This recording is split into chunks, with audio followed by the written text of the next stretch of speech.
morning, students. So this video is uploaded in order to supplement the lessons that we had for the previous week and for this week. So last week we talked about the varieties in English.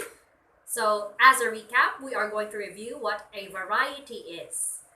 Now when you hear the word variety, many things often come into your mind. For example, vegetables, plants, animals, dogs, etc. For example, with dogs, you know what dog is? It's a canine. But dogs come in many forms. They can be big, they can be small, they can be furry, or they can be hairless. But they all belong to the same species as dogs. So English is similar with that. English is one language, but it has many varieties because of the thing we call as dispersion. Dispersion is a byproduct of globalization. So I'm not going to touch on the topics of globalization just because we already had covered that lesson last week. Now, dispersion happens when a person who speaks a certain language influences other people to speak the same language. Now, in history, dispersion is done through colonization. English comes from England, and dispersion happened during the colonial period wherein England had to colonize certain territories and bring settlements and ultimately passing on English to the natives who were the original inhabitants of those places. Okay? So varieties are brought about by dispersion, and different regions have different varieties. Now, Braj Kachru actually coined the term World English. Now, when you say World English, it refers to the different varieties around the globe. So we have three circles, which are the inner circle, the outer circle, and the expanding circle. For our inner circle, we have the USA, Australia, UK, New Zealand, and Canada. So these people, or those who are living in these areas, are predominantly English speakers just because they had been first colonized or they were originally English speakers to begin with. Okay? In the USA, there are also different varieties of English. So an American speaker may have a different register or variety with other American people living in different states. So I'm not going to try and impersonate somebody's accent because I'm not very good with that. My accent is typically Filipino English. I might embarrass myself, so here are a few clips. Okay, so now that you have learned how these words or how certain American citizens would pronounce these words, there's also a difference in the accent as well as the morphology of English speakers from different countries, like Australia, like the UK, New Zealand, and Canada. They all speak the same language. They all speak English. However, they have a variance in terms of words, grammar, morphology, pronunciation, and even preference for certain words. Okay, if you are fond of watching British television, if you love watching Harry Potter or grown up to watch Harry Potter, probably you would notice that Harry Potter would be different from The Simpsons. So The Simpsons are more of the standard American English. However, with the Harry Potter, it's British English. So the Americans would use the word bathroom or toilet in order to refer to the CR. The CR is Filipino English. However, the British would prefer to use the loo. The Americans can understand water. If you are somebody talking to an American person, they can probably understand when you say water. But a friend of mine who is a nurse in Great Britain told me that most people from Great Britain don't understand water. You have to pronounce it as water, or else they won't get it at all. So there's a preference for how these words should be pronounced and are used. So varieties differ because of dispersion and because of the usage as well as your socio-economic conditions. So there are words that are most commonly used by people living in the streets and those people who are living in a well-off situation. Then we also have the outer circle. Now, the people who belong to the outer circle, these English users are colonies. Usually, these places have been colonized by English-speaking nations. So we have Bangladesh, Kenya, Pakistan, Sri Lanka, Ghana, Malaysia, Philippines, Tanzania, India, Nigeria, Singapore, and Zambia. So the Philippines is one good example, and we also have this dominant English that we are using in our curriculum and even in most public schools here in the Philippines. And that is what we call as the Philippine English. Now, what makes the Philippine English unique? So I will be linking a video. It's about a Korean woman. She studied here in the Philippines and she auditioned to be a K-pop idol, and in order for her to have an edge than the other trainees, she had to speak in English. But she was rejected because the management told her that her accent was Filipino English. So is Filipino English that bad? Or what sets our Filipino English apart from other English speakers? Okay, so one thing is that the Filipino English is actually closest to the standard English. Meaning, if you're using Filipino English, then you should be proud of yourself because what the dictionary is trying to show you, for example, you're going to read your dictionary, you'll see how the pronunciation should be. That's how the Filipinos are pronouncing their English. That's why most Filipinos are quite good at English. And that's why there's always this social commentary of people laughing at other people, Filipino people laughing at other Filipinos for not being good in English. Because it has already been a part of who we are as a nation. Now, what am I trying to tell you? It's not because we are neglecting our Filipino language, but it's really a part of our history. Now, after we were colonized by Spain and then we gave birth to a new nation through a revolution, we tried to set up a republic for ourselves, the Americans came along and colonized us for 4 years. Now, the Americans did a better job than the Spanish, in my opinion, in terms of education. The Spanish colonized us for 333 years, but if you would try to ask your grandparents if they know Spanish, most of them can only utter a few Spanish words, but they could never construct a full Spanish sentence, let alone start a Spanish conversation. Why is this? The reason for that is that the Spanish colonization never really placed education as a top priority. Sure, we had a lot of universities and colleges placed up or put up during their time, but that was very exclusive and it was really more for the Peninsulares and the Insulares as well as the mestizos and mestizas at the time.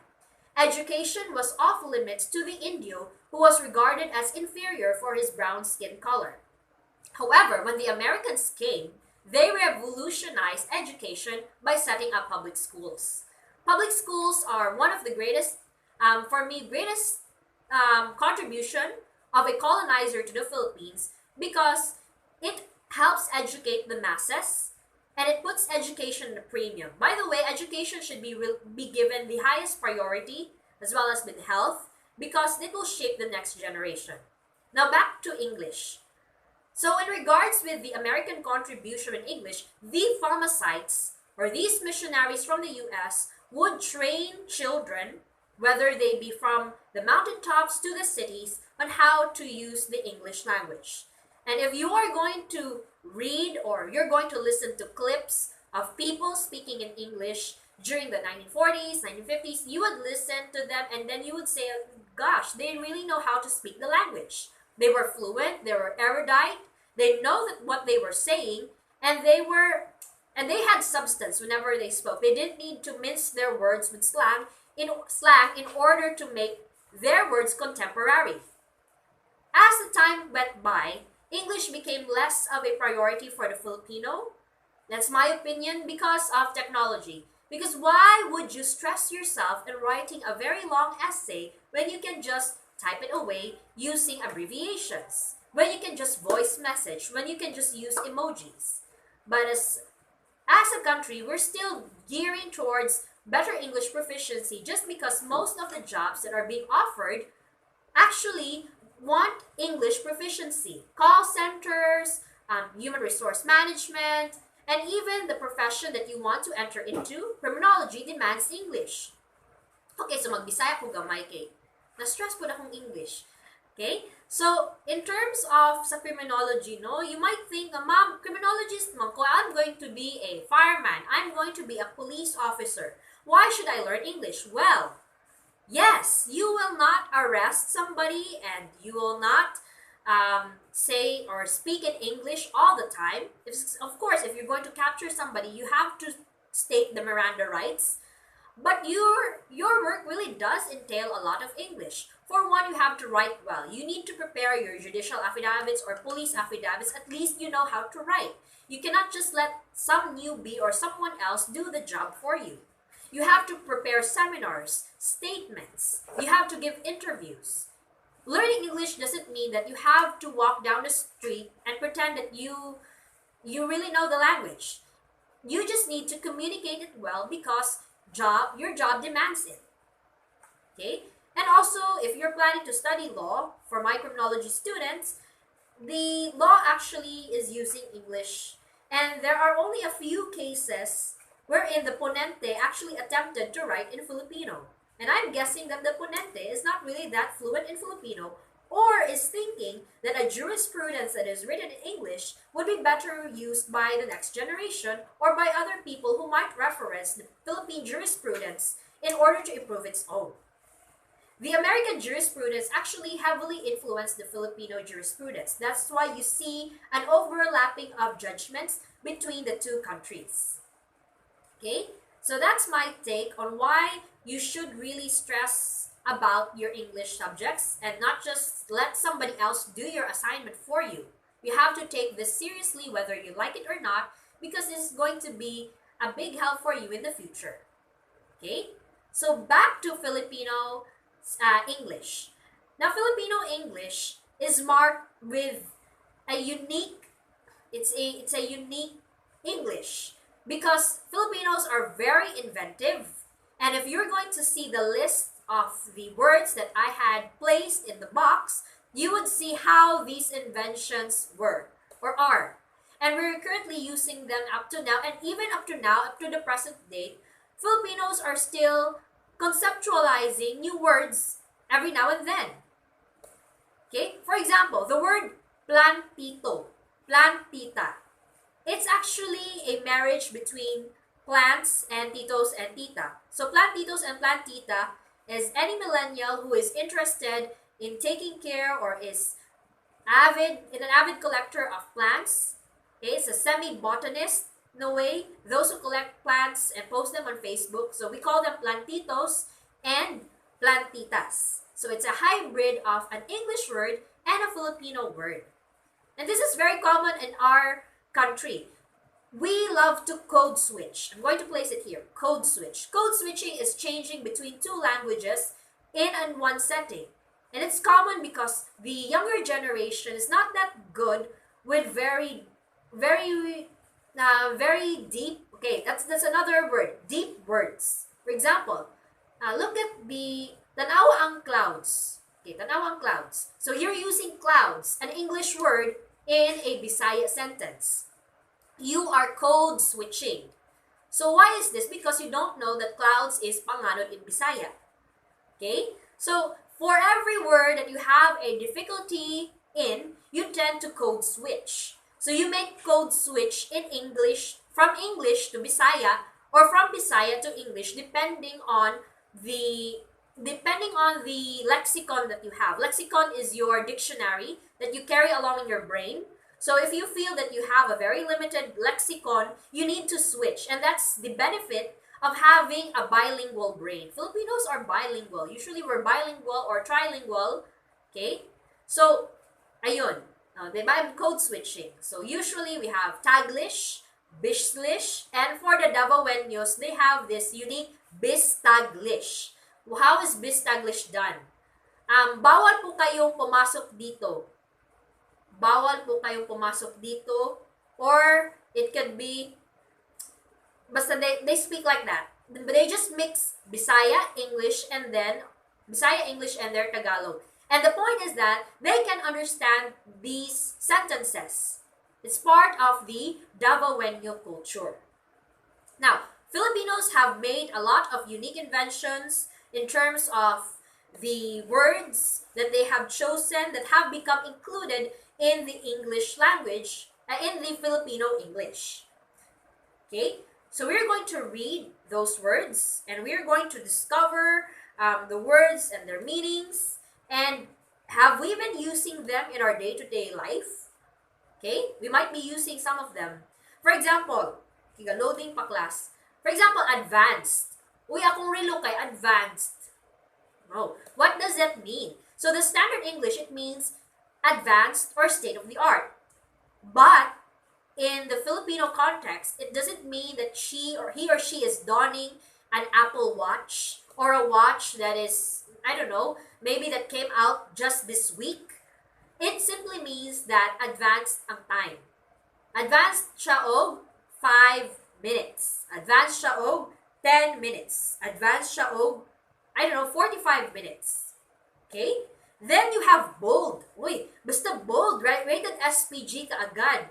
You're so bold. Ay, hindi man ako naghubo. Bakit ako naging bold? Okay. Bold simply means courageous and brave in the standard English, but for the Filipinos, because we have been so exposed to bomba films are those 80s films that were starred by starlets who didn't have a lot of talent to start with, but they began those bomba films and they were called as bold, probably because of their attitude towards sexuality, but nevertheless, bold has become synonymous with rated SPG.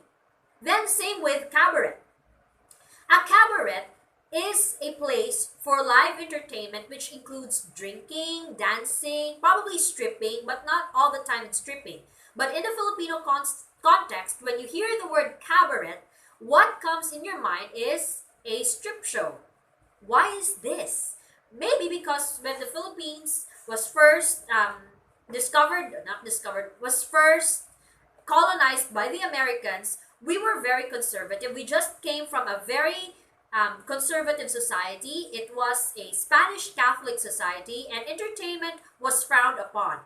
Most of the entertainment was taken from fiestas, but nothing really of that sort. When the Americans came, they introduced dancing and drinking and just purely liberated things.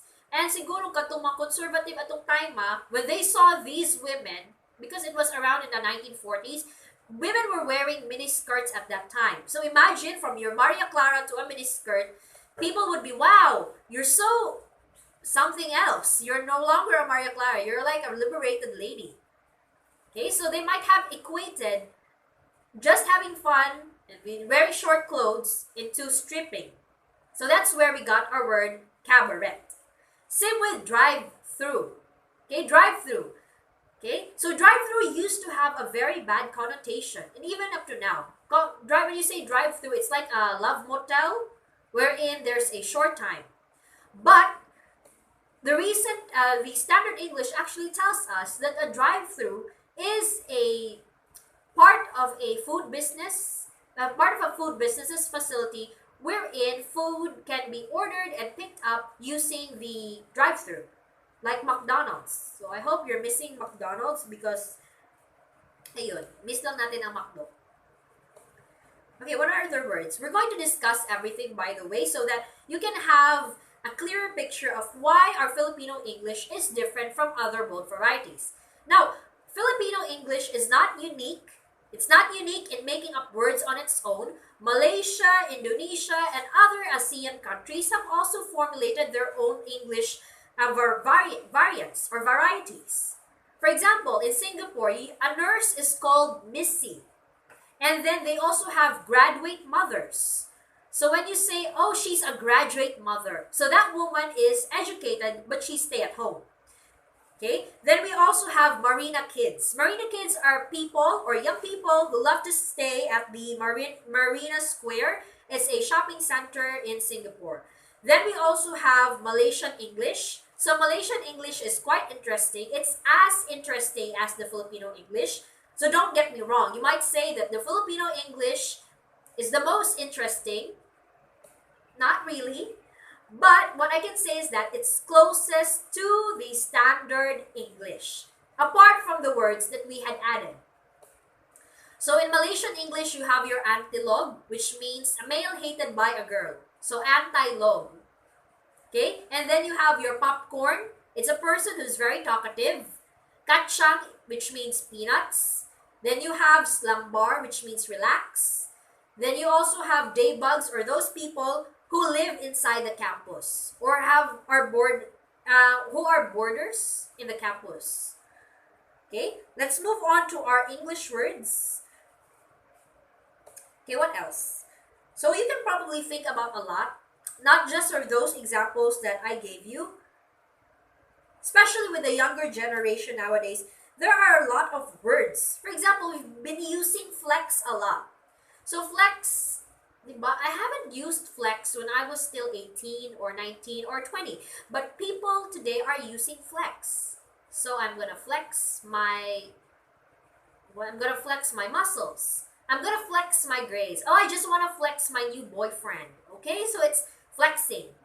I don't really know flex. Then selfie, it's a new word. It's a relatively new word. Although a selfie was created in the late 2000s, but it was added in the Oxford English Dictionary. Selfie. What else? Other words. Selfie, groovy. Oh my god, I just realized how old I am. I don't really know a lot of words. Totga, the one that got away. Ghosting. Okay, ghosting is a word. And it's actually, if you are going to read interviews about favorite words, favorite millennial words, ghosting comes up. Now, ghosting is a phenomenon that you are familiar with, and I probably know that you have done this, or this was done to you. Ghosting is when a person who you think you have a romantic interest with, and they begin to disappear like a ghost. Okay, so that's also a new word. Ghosting. Now, let me think about other words.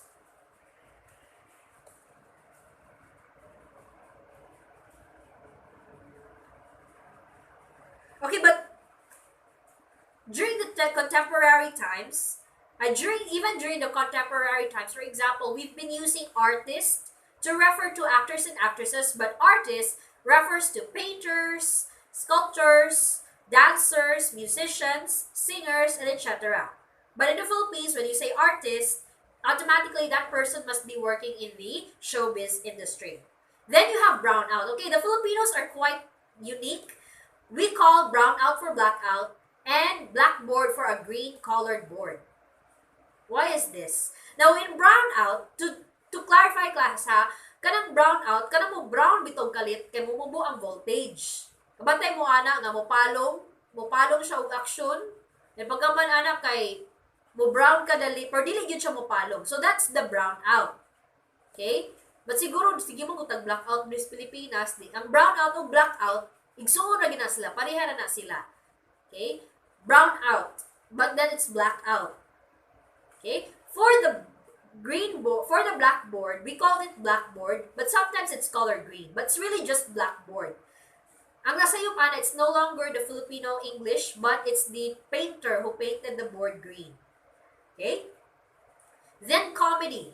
Okay, in the word, we use this a lot. Gikomedyan raman ka. Okay, usually old people use this. Ikomedyan raman ka. So, komedya or comedy is a term for a humorous act or a practical joke. It's a practical joke. Then commute. Commute is also one of the words wherein the Filipino English, it's different from how the other English speakers would use this. Commute is when you ride from your house to your working area or to school.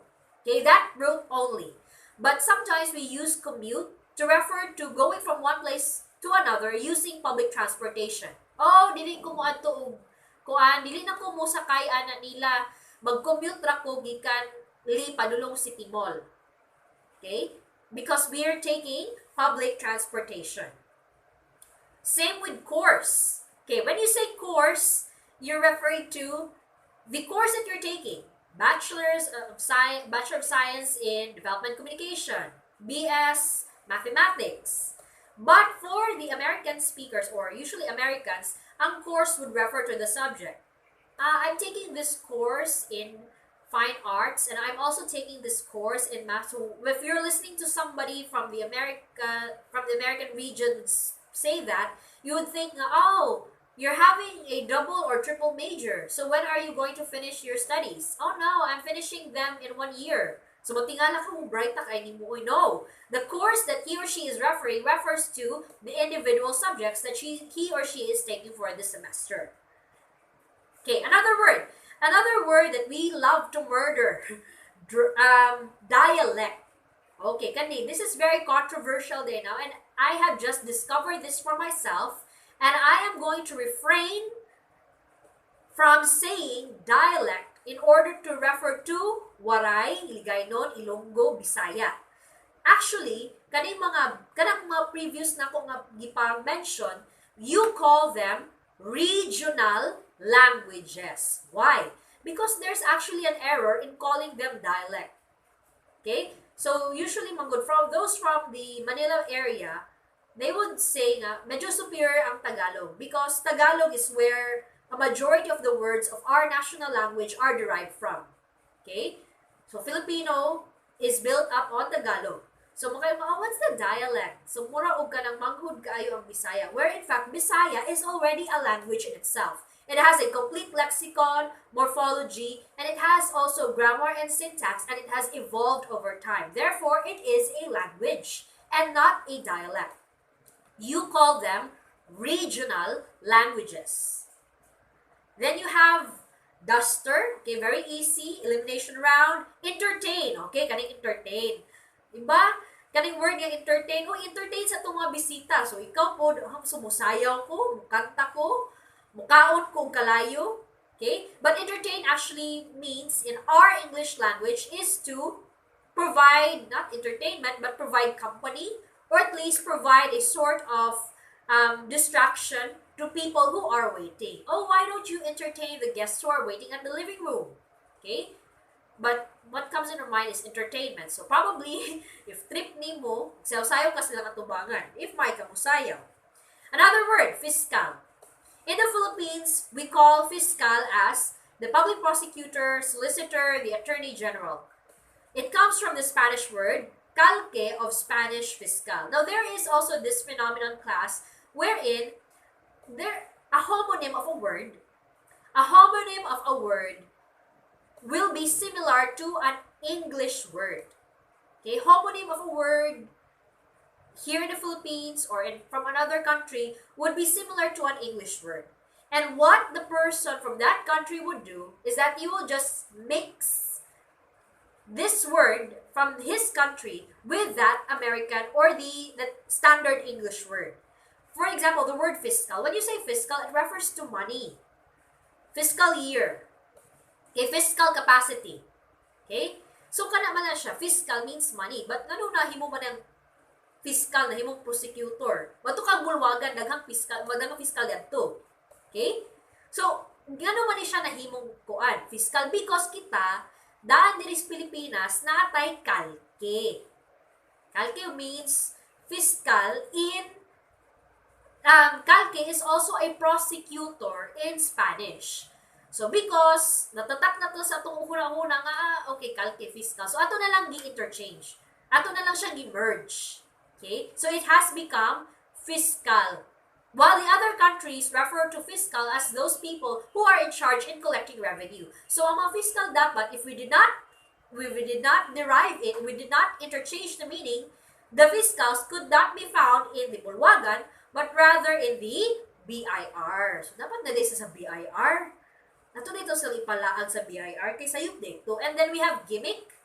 The gimmick is already old. Nobody uses gimmick anymore. Diba? Nobody uses gimmick anymore. The last time I heard gimmick was when I heard a tito or tita say that about 10 years ago. Gimmick. We just use laag or hangout. Okay? Another. This word. Maniac. Maniac automatically in the Philippines means pervert. No, he's a maniac. Meaning he or she cannot keep his or her hands to himself, herself or himself. But a maniac is actually an episode in a bipolar person's life. Meaning mukha itong kahayang energy and then mubay ng sa kalod. Okay, but because I don't know why we are like this, we tend to change, why we tend to equate most words with sexual innuendos. I don't know with us Filipinos. Maybe because Filipinos don't like to say the genital organs were names as names. But we don't want to call the penis as a penis or the vagina as a vagina. We tend to play around those words. Diba? That's why we call the vagina as the flower and the penis as the birdie. Because we like to play around probably because we were conservative at heart. Okay? That's just my guess. Diba? So lahat na lang, linalagyan ng mali siya. Okay. Then toga. Toga means graduation gown. So for most countries, graduation gowns are toga. They don't refer to it as toga, but graduation gowns. Okay? Then we also have the word salvage. Okay? When you say salvage, it means to rescue or to retrieve. You're trying to salvage, for example, in the law, when you say salvage, you're trying to make up for whatever is left of a shipwreck. But now, in the Philippines, you refer to it as an extra legal killing. It's an extra legal killing or it's a summary execution. So, ipasalvage siya. Okay, another word. Tomboy. Okay, this one. This is also, you have to be very sensitive now that we have this open conversation about people from the LGBT community. So when you say tomboy, it doesn't automatically mean that she's a lesbian. Some people can dress up and be very boyish. So a tomboy is a girl who is quite boyish in her actions, in how she dresses up, in how she speaks. Okay? So there are so many words. I'm not going to list all of them because that would rob you of the experience of reading them for yourselves. But you would understand that the Filipino English is actually a unique world English in itself. So first is that we have so many dagatitang features sa ang Filipino English. One of that is that there is a preference for shall, could, such, and were in. So if you're going to read law books, the law is fond of using shall, could, such, or in, and there's even a difference of when you are going to use shall and will. If it's shall, it's mandatory. If will, it's optional. Okay, but that's how it is. That's how Filipinos are. Then we have unusual words and collocations, specific terms and word combinations. And then you also have unusual prepositional usage, including omission of prepositions. So I'm going to discuss more about this on Wednesday. So if you can't attend on Wednesday because probably your Zoom or your connection is not that good, I'd also be posting another video, but I would assure you that we would be done of this topic by this week so that we can move on and touch a different topic which will entail more writing on your part. So I hope that you have a good day wherever you are right now, whatever time of the day you're viewing this. So God bless, and please do study and keep yourselves healthy. Goodbye.